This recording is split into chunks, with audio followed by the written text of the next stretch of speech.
Hello everyone, I'm back and today's video is part 10, which is showing you how I put together the cubby area above the cabby area. So it's that kind of shelf storage area above the driver's seat. And this week I do share with everyone that I did break a bone. I broke the scaphoid bone in my wrist. I was stone sober, fell backwards out the side of my van and the wrist broke. But anyway, so over a period of about 8 weeks, I was working on the cubby area bit by bit. So insulation, then vapor barrier, then, I put the protective material onto, each of the parts so it doesn't get scuffed. And then I worked on the front and voila. So I do share with you guys one of the days I got so tired, and it's just in there to keep it real because some of this build is good and some of it's really tough. But yeah, let's get into it.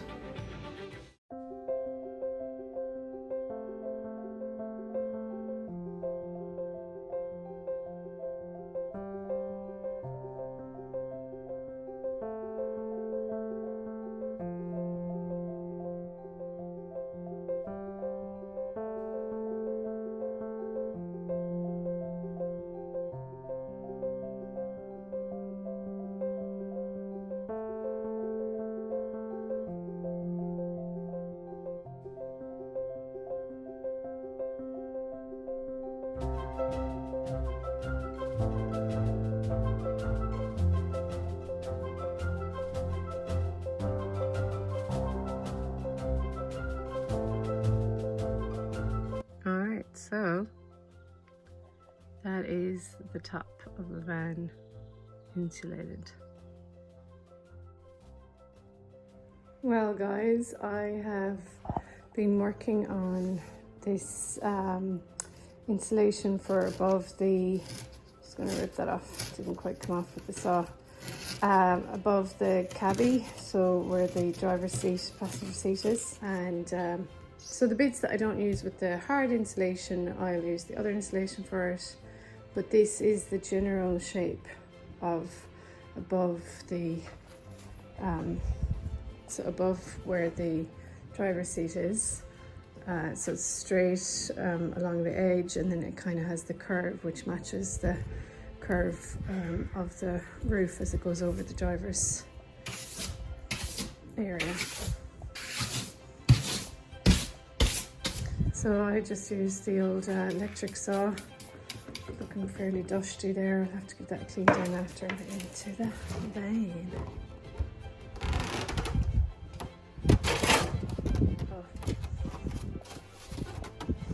So it's definitely a windy day today here in Ireland. It's been raining a lot with thunder storms.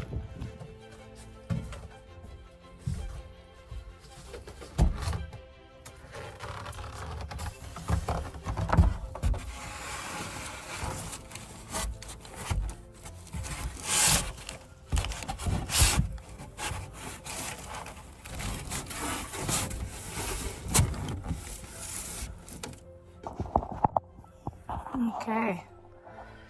Wow. All right. It's definitely lots higher. I'm losing that much of storage space. Am I delighted about that? No. But I'm using what I've got, so I've got to keep going. And I'd prefer to put it in there than to try and cut it out. All the little bits, and then to try and get it to glue and then stay on that wall, because that's what happened to me there. No, the doors were actually fine, they actually stayed on no problem, but these ones, oh my goodness, because the wall is curved. Oh it was pain, very painful. Two inches was too rigid. It's too thick and it's too rigid, but I'd already cut it out, and actually it's perfect for the back doors. That's the thing, but those panels are just pretty much straight down, whereas the wall panels are curved. And so when I tried to stick on the straight hard insulation, the glue wasn't actually touching, for the most part, it wasn't actually touching the curved concave parts of the van wall. So no, not my bag at all. leave that to somebody else. But for this flat surface, yeah, and you know what, it'll be firm. That's good. As you're dragging things in and out, you know, in and out of that cubby storage, I think the fact that the hard insulation is going to be a firm surface, that's good. Also, it doesn't mean that now I don't have to cut out any piece of ply for it. Rather, I'm going to, this area will be covered with material. So, rock wool. This time I am going to wear my clothes, and I'm going to put on the other mask for the old rock wool and my goggles. Yeah, safety first. Oh, I can't keep my goggles on because they keep fogging up with the moisture through the mask, so I'm just going to have to work carefully with the old my glasses. Sure, they'll be grand, sure, they'll be grand, sure, they'll be grand after that. That's it, guys. Now I'm going to put the vapor barrier on. This vapor barrier, I actually bought it on Amazon, German Amazon, and did come all the way from China. So that's why it took so long to get here. It's fine, I'm actually working on the exact thing just as it had arrived.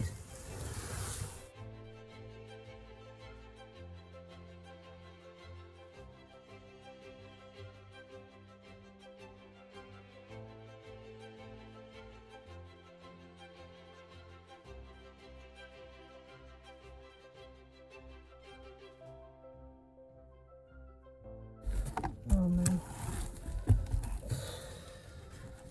The larger strips just is way too sticky and large, and you don't actually get to stick to the surface bit that you actually wanted to get to. If you fold it over like this, it helps, because then it can get to that crevice or that area that you're wanting to try and get tucked into.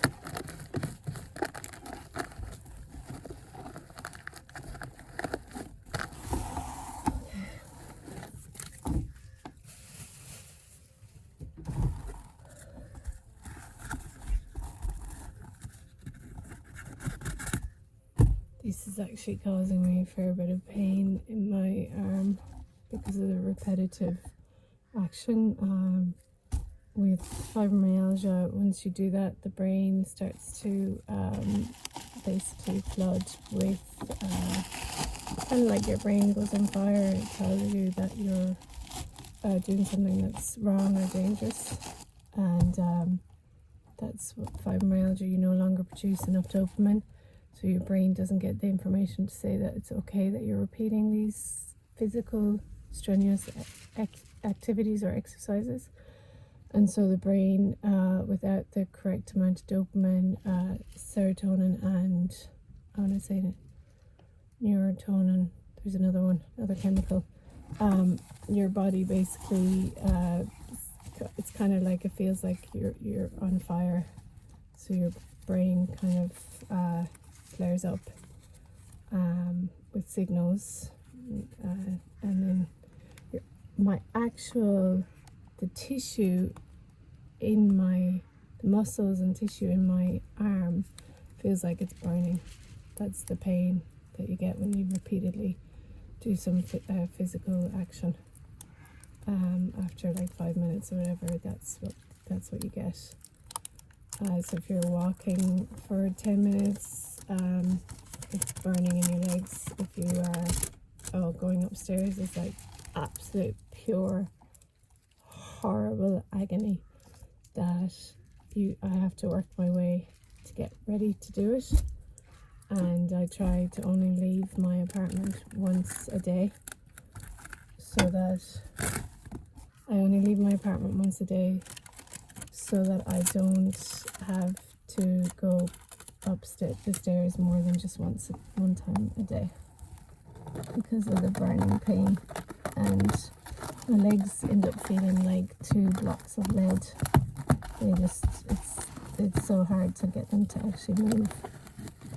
Definitely having the project of this van has been great for me. It's been challenging, like you guys don't see it. Maybe I should show it. But like if I do something very strenuous, I don't come back for a few days. Or if I come back, I can only turn the engine on, run the battery for a while, and then I have to go back home and rest. So yeah, like, you know, today it's a tougher day than the other days, but I've chosen, except for getting into this area of my arm, I've chosen something that's, you know, reasonably straightforward. So it feels nice to, because you go with a chronic illness, you go from a life and then you lose that life. Like I used to be a full-time teacher, primary school teacher, and I'd gone back to study contemporary music because I'm a singer. And you kind of lose that life, so you have to reckon with finding a new way of living, and also a new identity of who you are, what you're capable of doing. And that's hard, that's really challenging, because I did think, you know, I always thought, well, I'm okay, I always have teaching, you know, but there's no way I would have thought in my 20s, even my early to mid 30s, that I'd be living with chronic illness where I couldn't actually survive on that anymore. I'd have to rely on disability support. And so to kind of, it's a fall from your social standing, or what you think is your social place. It's a fall from that place. I think I need to stop because it's too sore on my arm. I'm too tired. Yeah, I need to stop. Bye, guys. So I did give myself a few days rest before I returned to working on the cubby again. Even watching back, actually, it's a bit emotional, but I'm glad I got to share with you guys because it highlights something about living with chronic illness that isn't necessarily always spoken about. So if this is helpful to anyone, then I'm happy to do that sharing. Anyway, here I'm putting on a plastic stick and peel and getting the cubby area protected. Okay guys, so I've done the bottom section. Basically you just stick and peel and stick and peel and stick and peel, straighten out and peel and stick. But yeah, that was easy enough to do. Now I'll cut out and get the shape cut, and then stick the material on the top. Okay guys, so the material that I did find that I'm going to go with is actually a dust sheet. It's something you'd use when you're decorating and renovating. It's very durable material. It's just cotton. I'm going to repurpose this material for my purpose.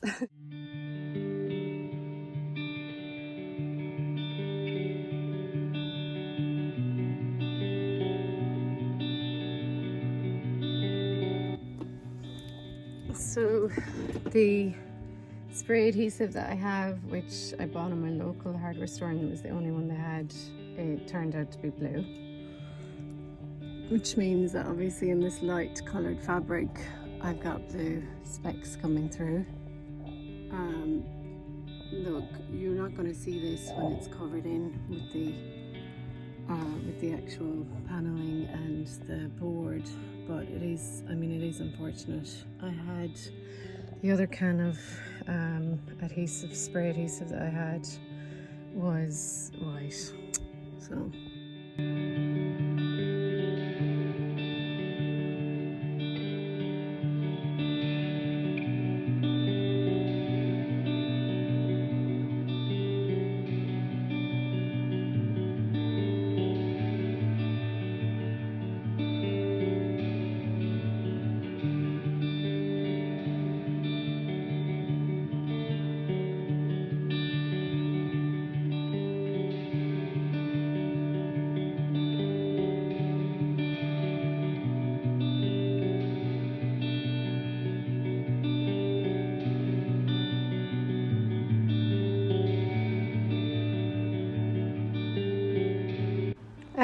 then I broke my wrist. Back at the van and the cast is off. So yesterday I went to the hospital and had another x-ray, and I even had an MRI to see about blood circulation in my wrist that they were concerned about, which I think relates to nerve damage. So they just want to make sure nothing seriously bad is happening, and so I was really lucky. I had both the x-ray and the MRI in one morning. It was amazing. They said you're really lucky, and I'm like, yeah, I'm blessed. So I'll find out about the MRI results next week, but they took the cast off. The hard thing is telling my brain that I don't have full use of this hand still. You know, there's still pain, and if I do certain things, there's like definite shoots of pain up my arm. So yeah, today I'm going to work on the cubby area that's above the driver's seat, and I'm going to build the frame out for that. Yeah, I'm like so lethargic. I don't have any kind of like, oh yeah, grab stuff and be like, yeah, okay, go on, grab it. I'm just like, okay. I'm quite tired actually after yesterday, even though it was straightforward enough. I was up early, and my mom had come she lives in a different part of Ireland, but she came down to give me a lift to the hospital. So that was really sweet of her. Like, she travelled 2.5 hours, stayed overnight with her husband, my stepdad, and got up the next morning to give me that lift to the hospital that's like an hour away. So yeah, that meant a lot to me. I mean, by the time you're 40, I'm 40 in a week. God, I'm 40. Yeah, a week and a half. By the time you're 40, I mean, you know, you'd think you'd be like, it wouldn't matter, those little moments, but they do matter. Little moments like that where your mammy gets to be your mammy and you kind of get to be mammied. But yeah, it was really sweet. So I'm just blabbing because I'm avoiding doing some van work. Totally procrastinating. Come on, Sarah. Yeah, I think those kind of smaller jobs are not as enticing for me, because you don't see quite as big a result. So, but all the parts have to be done. So I do need to I need to stay focused and keep going. So right now I'm looking for some of the batten pieces, and I'm going to grab a few of those, take out the measuring tape, the old pin, and start marking and measuring and getting the battens ready. And then I will be drilling holes through the batten into the metal, and then securing the battens into place, screwing the screws in.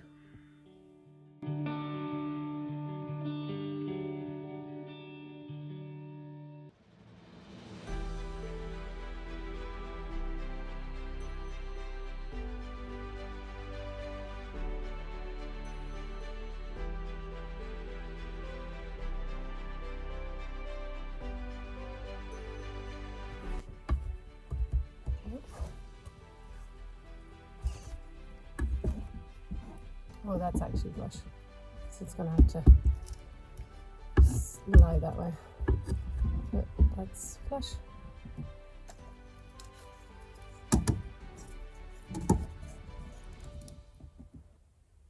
See that top one there?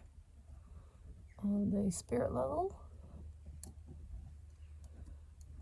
That is correct. Alright, that's easy. I made it easy. Hang on a minute. This is suspect. I'm suspect. I know, some grammatical correct way of saying it. Alright, so really there's nothing left to do but start to, well, I'll glue and screw this piece in first, secure that down, and then I'll do the top parts. And you know the trick to the old gun, to be able to take the containers out. You put your thumb on the latch here at the top, and then you just pull the metal rod through the spring part, you pull it up, and then to make the pusher part move back down, you just use the gun lever. I'm sure there's another word for that one, but so yeah, you put your thumb on the latch there, pull the metal rod back. I had to look that up on YouTube because I'd never used, like, a good few months ago now, but yeah, I had to look it up. I was like, I haven't seen anybody show that, in fact, so I will show it. So there are all the cables. Now there will be another 2 cables that will be coming through this part of the roof and the solar panels and join up, but for now I'm going to tidy up these, tuck them in behind the plywood, and that will all be tidied up, and you won't, there will be wood going down that way anyway, so you wouldn't see them, but at least keeping them out of the way.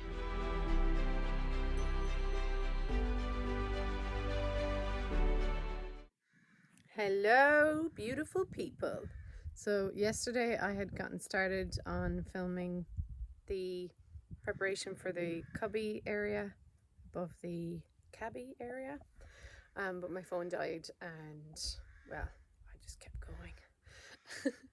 So I will show you now the work that I completed yesterday, and yeah, I'm going to keep working on that today. So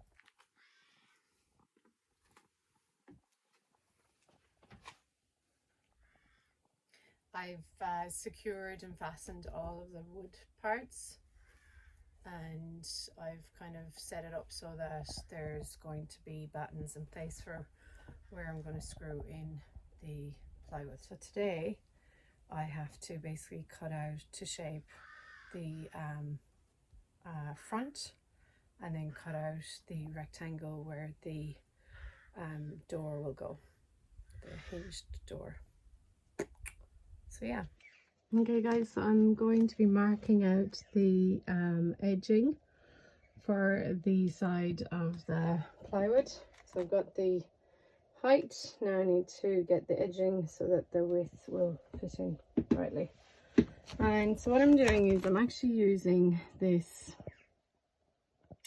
vapor barrier K-Flex material. It's firm enough that I can draw around it, but it's also flexible enough that I'm going to be able to mold it into the shapes that I need, which will include having these cables there. Okay guys, so these are the 2 outlines. That one looks a little bit like side boob. You can't really see it on the silver, but there is an black ink line, so I'm going to cut these out. I'm going to put them back up, measure again, see if it's correct.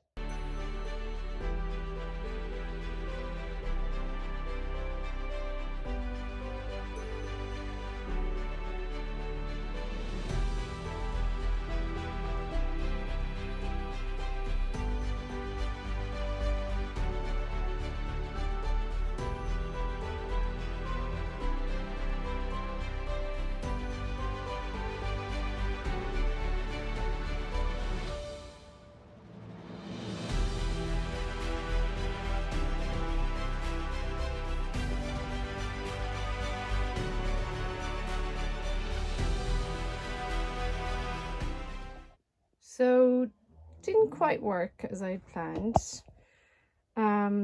What it means is it's slightly short on both sides, so the width is shorter than it I don't know why, something about I should have cut the board width longer to start with.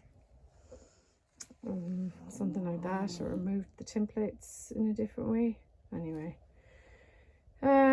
so this, I just keep this over to the edge because this part you will see.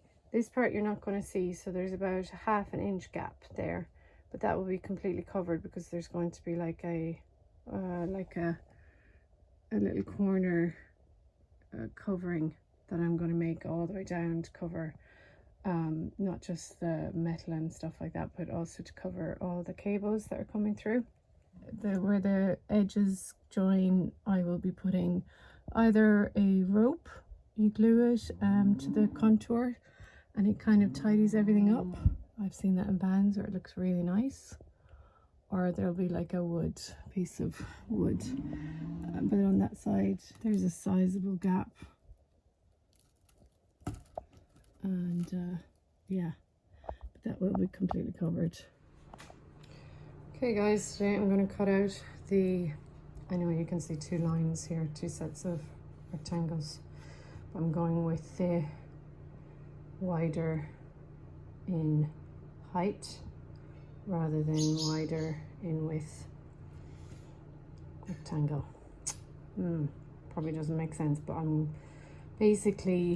I have to use from that piece of plywood rather than try and cut a rectangle out of that and then not be able to use that whole piece. I changed the actual shape to match my use of that piece of plywood. You just gotta do what you gotta do, guys, especially when you don't have a budget to actually buy any more slabs of plywood. Slabs, slates, whatever it's called, thingy of plywood. So I use the flat bit to get the holes so that I can put the electric saw in easily and start to cut out. Let's do that.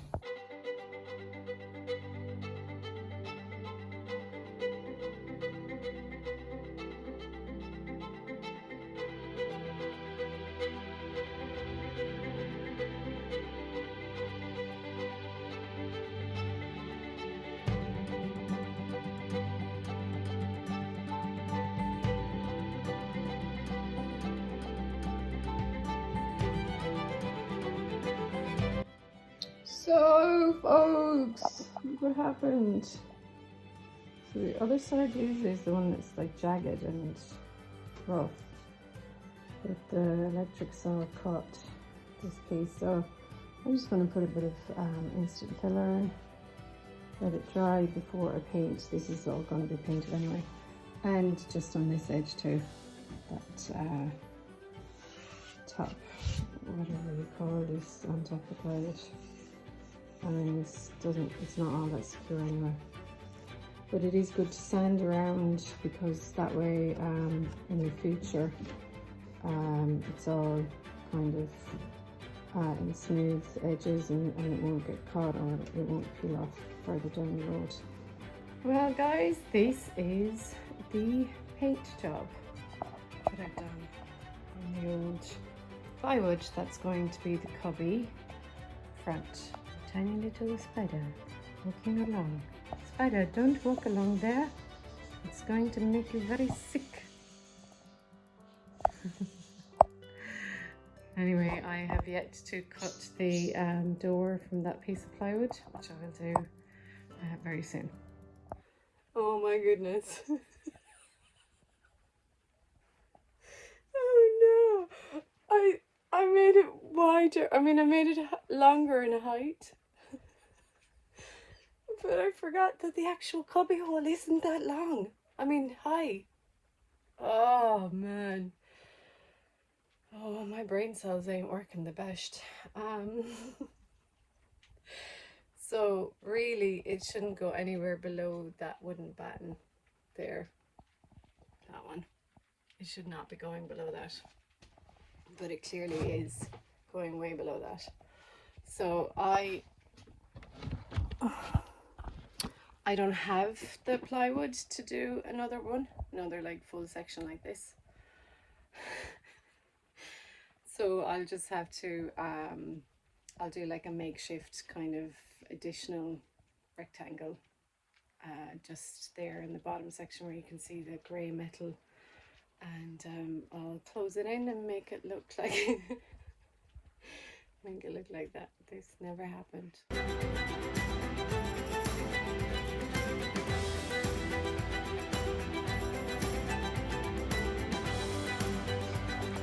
Happy summer in the rain. Yeah, it's pouring down.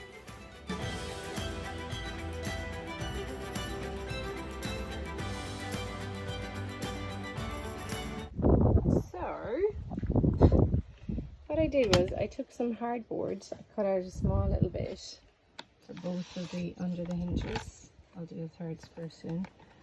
And that allowed me to screw in the screws that I have, which are self-tapping screws. I mean, okay, so I have a little indent there. I'll be able to kind of, otherwise you can't see the other screws. Like a tiny little thing there, but I'll fix that up.